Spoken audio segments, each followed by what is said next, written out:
Schopenhauer reproached Germans for the exaltation of the eternal feminine and the respect they have always given women.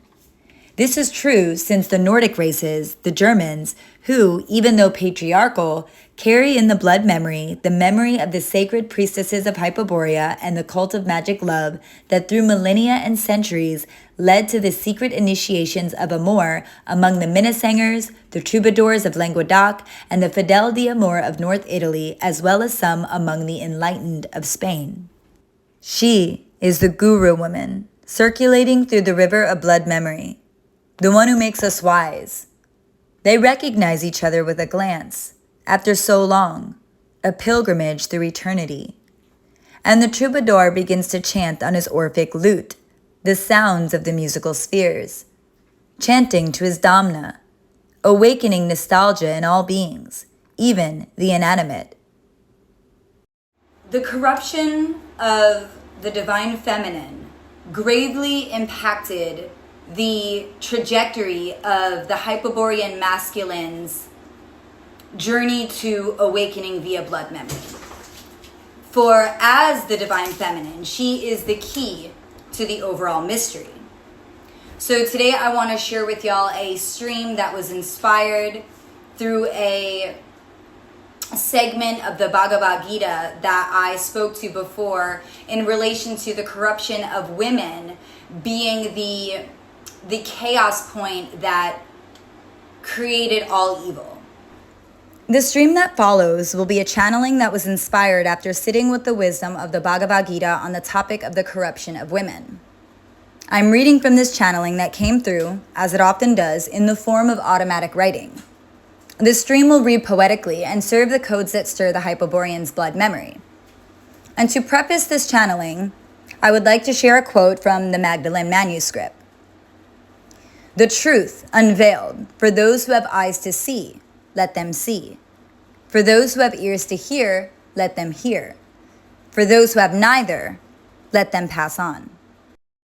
For those of the Hyperborean lineage, our origins are Orphic, and therefore, in remembering this fundamental truth, we must accept that whatever happens to she, happens to he, and vice versa. So, with that circuitry between the he and she, this channeling, this stream, is intended to illustrate poetically, in code, how the corruption of she, the corruption of the divine feminine, led to the corruption of everything.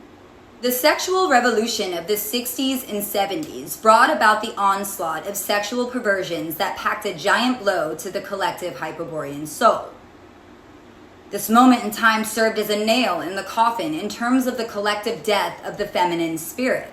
And sadly, much like today, where regression is guised as progression, her burial was disguised as her liberation. Feminism killed the feminine and in turn derailed the Hyperborean masculine's awakening.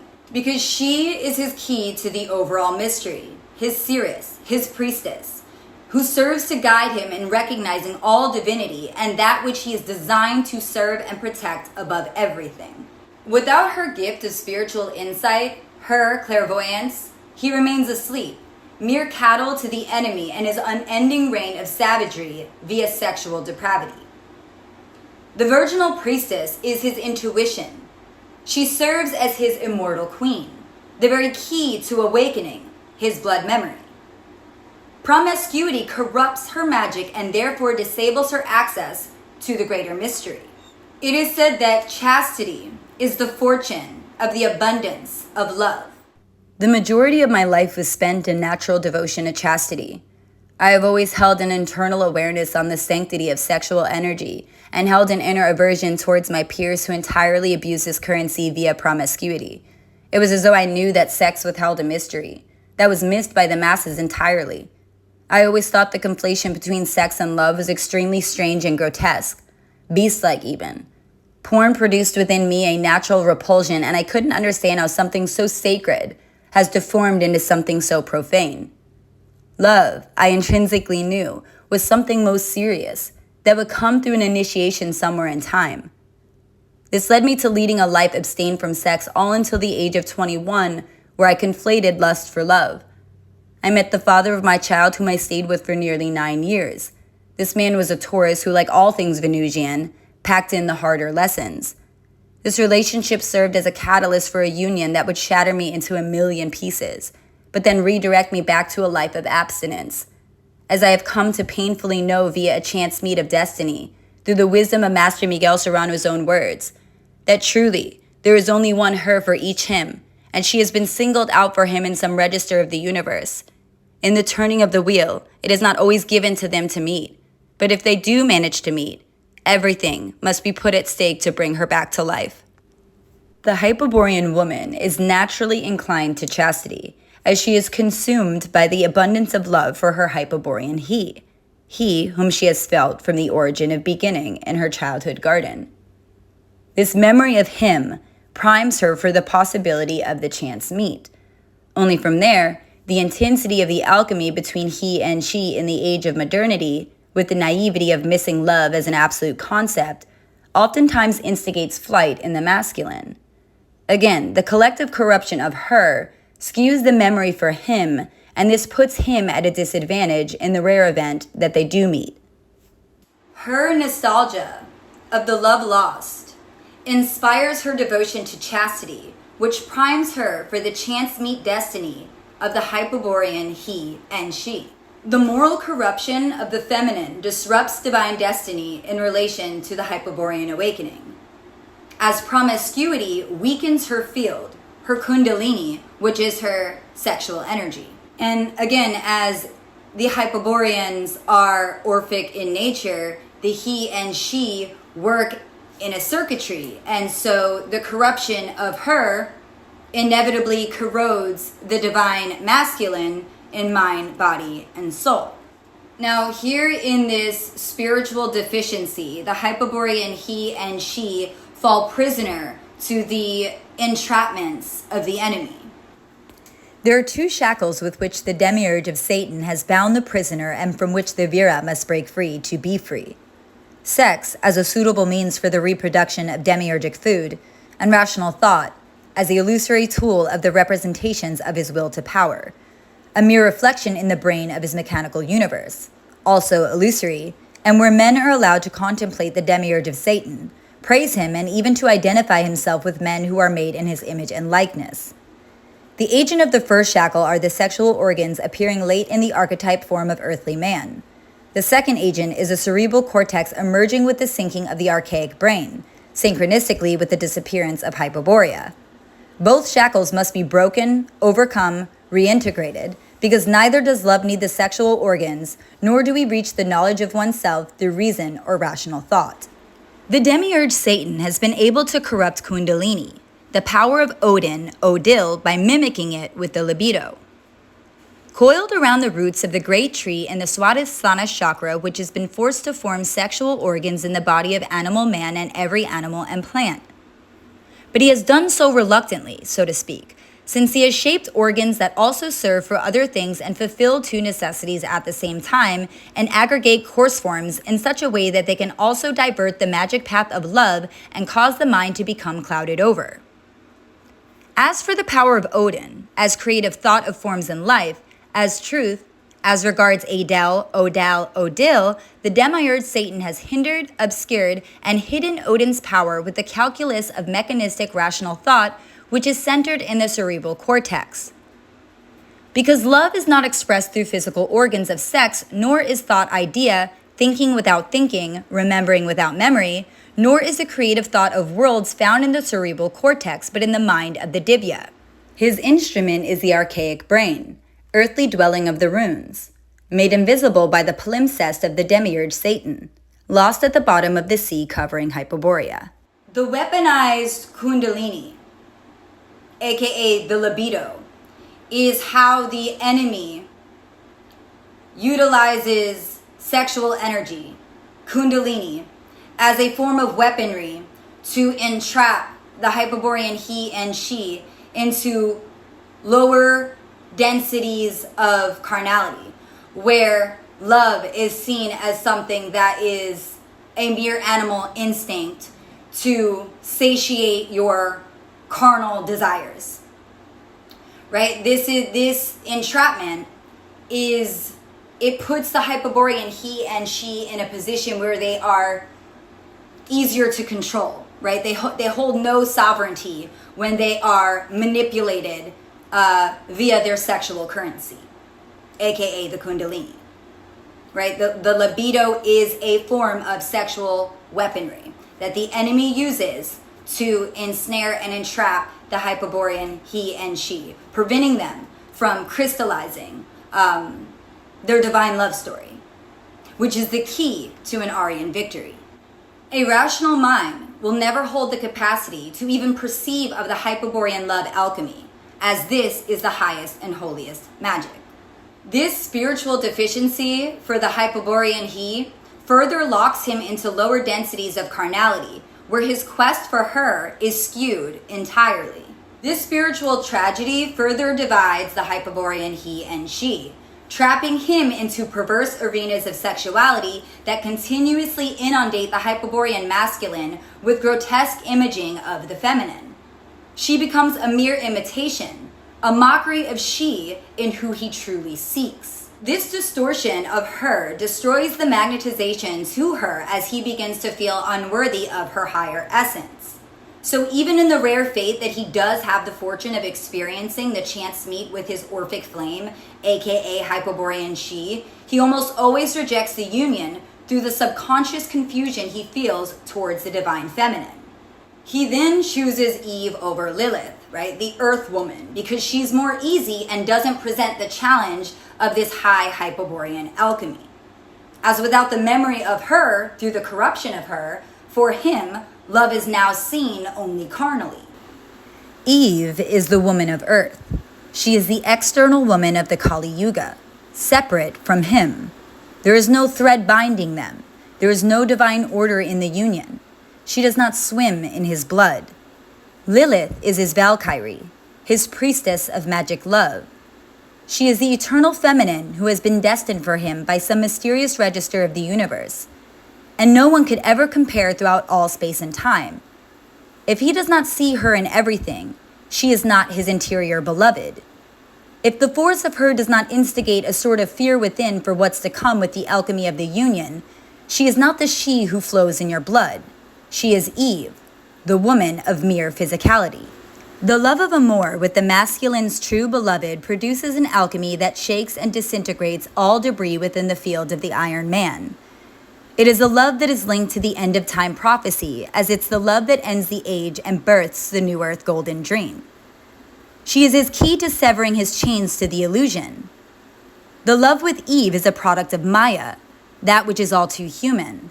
The love of amore is a solar initiation, preordained by a certain destiny. True love is an absolute knowing. It is the highest registry of familiarity. It simply cannot be mistaken and is entirely distinct from the all-too-human love of carnality that he finds with the external woman Eve. A quote from the ultimate avatar. Because even when the woman through whom he searches for her are many, the absolute woman, the divine woman, is only one, and from some register outside the universe designates her as unsubstitutionable, irreplaceable. She who he truly seeks from his longing and nostalgia is his divine Orphic Valkyrie. From Mæstro Miguel Serrano's own words, the eternal feminine leads us to heaven, and the way without her is reduced to the imagination of a rational mind. And as we have learned, a mind arrested in rationality primes one for deeper enslavement to the enemy. And this spiritual deficiency only deepens the separation between the Hyperborean he and she. So again, for Hyperboreans who are Orphic in design, what happens to the feminine happens to the masculine. So the cycle of separation just repeats. And so centuries of this war has created a reality where love is a mere shell of what it once was for the beings of eternity. The Hyperborean love of AMOR is magnetic, ancient, initiatic, and cataclysmic. All else is something else. And so for it, all must be put at stake, for it is truly the salvation of this world and beyond. What you see representing love and connectivity in this dark cycle is something that Mæstro Miguel Serrano would often refer to as a love that is all too human. That which is profoundly spoken to in this excerpt from Miguel Serrano's The Ultimate Flower. I don't remember well, and in fact I know nothing, absolutely nothing at all, about the women I have loved. Papan answered, that simply means that you have never loved. You simply have no idea of love as an absolute concept. Loving is knowing. It is also like a crime since it involves death, burial, and resurrection. Love is something very serious. Today, it is completely forgotten. Love, in fact, is a strange and secret chemistry in which the androgynous is born. This is true and complete love. Everything else is different. Have you ever noticed how impossible it was to fuse yourself with the person you thought you loved, even though sleeping in the same bed? There is always something separating you, a thread of air, a different dream. Can lovers be truly united if each one dreams a different dream? If you ever begin to dream the same dreams as your love, then you will be able to create the new star, the star of him, her, Ella. I'm going to follow this excerpt with a quote from The Worship of Love. Love is hunger. It is a desire to fuse essences. It is literally a holy communion. We often hear that God is love, and if only people could fathom the gnosis weaved within that quote, we would be delivered from all evil. True love, the love of amore, is the fusion of the two primal essences of creation. A love that births magic, heaven. It is holy, godlike, for truly, it is God. The grand androgyne, the he-she of eternity. The odal fish of the Christos is the divine marriage of two sig runes. The bolt of he, conjoining with the bolt of she, create the Odinic magic of all everything. This is Odinism, the polar solar Christianism. And may you think back to this gnosis the next time you hear that God is love or see the quote-unquote Jesus fish. Love is something, true love is something so sacred and profound and so serious and entirely misunderstood within this dark age of entropy. The love of amore is the fusion of the male and female god forces, Ilu, that then birthed the etheric remedy through a sacred union that was preordained by a golden destiny. The love of amore, a destiny for the few, is a Hyperborean legacy that benefits the whole. A love that is linked to prophecy, death, resurrection, and immortality. A love that is a living mythology, astrologically weaving together a Hyperborean he and she, like Jason and Medea, Abaris and Elohim, Baron and Luthien. These are all examples of this high and holy Hyperborean love magic. The power of this love is so strong that this is why society continuously pushes promiscuity over chastity. Chastity, which is the purity against sexual depravity, contains the power of preserving the means of achieving this holy Hyperborean love alchemy. And so chastity kills the libido and resurrects the kundalini, strengthening the sacred alchemics of Ella of the Hyperborean he and she. The Gospel of AMOR teaches the man to come that purity via chastity preserves the sanctity of that which is most holy, that which is love. And for the Aryan, love is the highest ideal. I'll share with you now an excerpt from Invocation of the Black Sun, an explanation of the rune that expounds upon the significance of AMOR and the union of the Hyperborean he and she. Within the runic symbols of the Armanen runes, the rune is seen as the rune of cosmic union of polarities. It is the merger of man and yer, an ideal and long-term partnership, far beyond the superficial label of soulmates. Is intimate marriage of two spirits, such as that their very minds become as one, and on the highest levels, leave even words behind as superfluities. An ever greater mystery still is that of seeking her. From the heads of two great lines, the elect are united in electro-divinity, whose message of love is ageless, the perfect union. Love is the Aryan's highest ideal, the union of the two to birth something new. The rune is said to symbolize duality, where a pair is bound by primal law, love, trust, and marriage. The union of the Hyperborean he and she is linked to destiny, ancient, archaic, primordial. The he-she of eternity finds victory in union. And this is why it is said that love is first and foremost of all knightly virtues. In Aelfric Avery's Armanen Runes and the Black Sun Volume 1, he says, and I quote, "This cosmic conception of soulmates is important in Greek, Zoroastrian, and Armanen tradition. It is a central theme of Serrano's doctrine of the he-she and she-he, which he claimed to be a development of Orphism. Finding the soulmate and the reuniting of the she and he is an important theme in Armanism. The he and she must be reunited in order to become the total man, the hero who has the ability to return to the spiritual world. And this is why, as Aelfric confirms in Lucifer's court, he who serves love recognizes his final goal." May all beings of the Hyperborean lineage remember our highest ideal, that which is love, right? This is a intrinsic coding. The memory of love, right, is the meaning of all everything. It is truly what we fight for, whether consciously or unconsciously. The yearning, the nostalgia, it all traces back to the love that was lost, to the love that is threatened, to the love that is mocked. And I know we see it with the relationships of this modern age, with the divorce rates, and it just seems that everybody's always in a state of separation. And at the root of that division and turmoil is the war between he and she.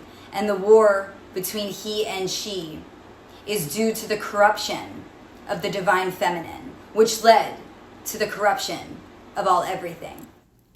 In addition to this channeling, I bring to you a most profound synchronicity that epically connects to the gnosis herein, coupled with the theory I have shared in my former video titled The Hyperborean Orphic Alchemy and the 12 Masters of Ilu. In that video, I divulged in the light of what I have been receiving in terms of the Hyperborean Orphic Alchemy and those who are intimately connected to it via a certain astrological and mythological destiny. I have seen that the Hyperborean Orphic flames are the astrological archetypes that share a planetary body, as each planetary body has a he-she aspect that reveals an Orphic symbiosis like the yin-yang. A most interesting affirmative synchronicity streamed forth into my field as I was researching the love story of Tolkien's Beren and Luthien of his script The Silmarillion. Of course, Tolkien is a grandfather of Alvin coding with his legendary storytelling, and so it didn't surprise me to discover that these characters from the Silmarillion were inspired from his real-life love story with his beloved Edith. A love story which would then reflect in the love story of Aragorn and Arwen of Lord of the Rings. Tolkien even had the names Beren and Luthien etched into the tombstone he shared with his wife Edith. Beren and Luthien epically display the Hyperborean he-she archetypes of AMOR for those who have the eye to see. A love story that entails a painful knowing upon that chance meet. A love that is linked to sacrifice, tragedy, and a certain destiny that is sealed with the eternal liquor of immortality. In deepening my research, I of course checked the astrological coding of Mr. J.R.R. Tolkien and his beloved Edith, and like lightning that hits right through to the soul, I was speechless to find that they are of an Orphic union, as Tolkien is a Capricorn and Edith is an Aquarius, making them the he-she of Saturn's star body. And mythologically, this can be seen as Kronos and Rhea, the two whom are really one. J.R.R. Tolkien is most certainly a wizardly storyteller who weaved Hyperborean gnosis within his stories to unlock deeper memory codes within the reader. Of course, this activation is only met within those who are primed to receive the ignition of memory via the language of synchronicity that he has epically weaved into his legendarium. I must say that, for me, of all synchronicities I've received on this Grail path, this Orphic connection with the Tolkiens has left me in a state of perpetual awe and affirmation in regards to the Hyperborean Orphic love story. When in the infinite rounds of the return, in some Kalpa, Manvantara, or Yuga, he recounters his she, or she her he, their history does not end there. Magic, miracle, triumph will occur when the absolute man, who has also recovered his she, again meets the absolute woman, who has also recovered her he, like Halloween, like Lilith, and then together, in the great war of Wotan, Divya and Valkyrie, led by the Fuhrer, break the cycle of cycles and defeat the Lord of Darkness, the demiurge Jehovah. They win by losing. And they are amen. They write the comedy of amore, of a love without love, non-existent, beyond everything.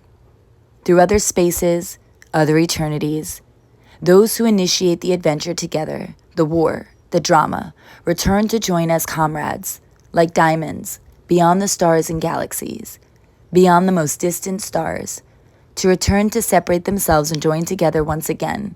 And tears, like worlds, will be shed by someone who has been left waiting as if on the edge of a fountain. This was the amore taught in Second Hyperborea, that impregnable polar fortress, built by Hyperborean Divyas during the Satya Yuga, the city of Poseidon, of the bridegroom in the Golden Age, and who was invisible in the other Yugas by means of a golden band that Poseidon lay in a circle around Thule.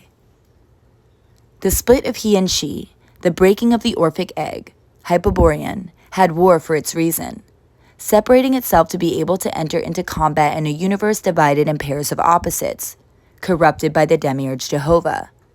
They are heroes, men and women warriors, Avarice, Halloween, Lucifer, Lilith, and some others who still try to recover and transfigure the earth, defeating the Lord of Darkness, destroying his archetypes, freeing his prisoners, and finding the exit from the infernal wheel of eternal return.